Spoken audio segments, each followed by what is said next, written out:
Pace e bene. Saudara-saudara terkasih, pada hari ini kita merayakan pesta Santo Mikael, Gabriel, dan Rafael, malaikat agung. Gereja selalu menegaskan keberadaan para malaikat.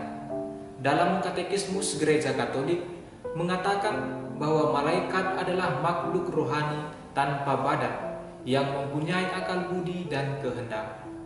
Malaikat adalah pelayan dan pesuruh Allah. Mereka adalah wujud pribadi dan tidak dapat mati. Mereka melampaui segala makhluk yang kelihatan dalam kesempurnaan. Yang pertama adalah malaikat Mikael. Mikael yang berarti siapakah yang sama dengan Allah. Ia adalah malaikat agung Allah dan panglima bala tentara surga.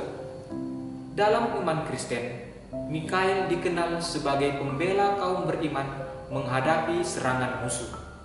Cerita-cerita klasik tentang malaikat agung Mikael umumnya bersumber pada kitab Wahyu dan Yohanes yang menggambarkan pertentangan antara yang baik dan antara yang jahat.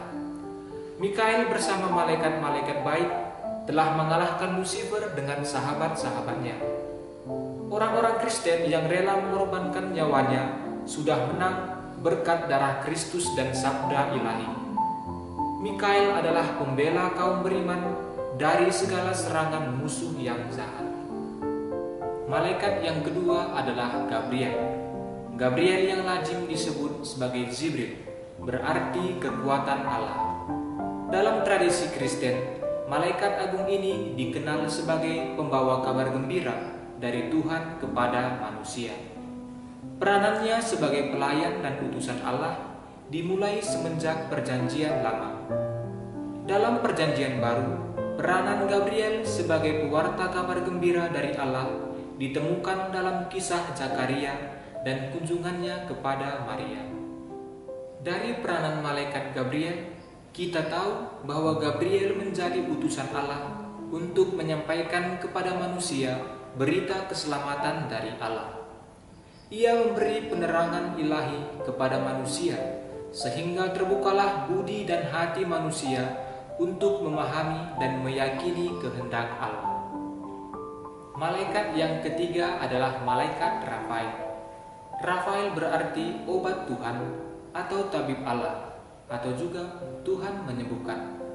Kisah terkenal mengenai malaikat Rafael sebagai tabib Allah dapat kita baca di dalam kitab Tobit bab 4 sampai bab 12. Di sana Rafael tampil sebagai teman seperjalanan Tobia ke negeri Media dan sebagai malaikat Tuhan yang diutus untuk menyembuhkan Tobias dari kebutaannya dan untuk membebaskan Sarah putri Raguel dari gangguan roh jahat.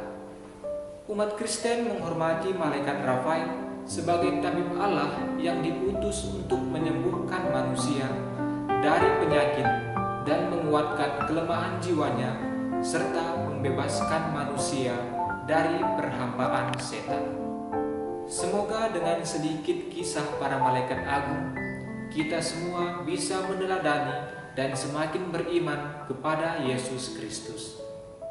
Para malaikat agung Mikael, Gabriel, dan Rafael, doakanlah kami. Amin.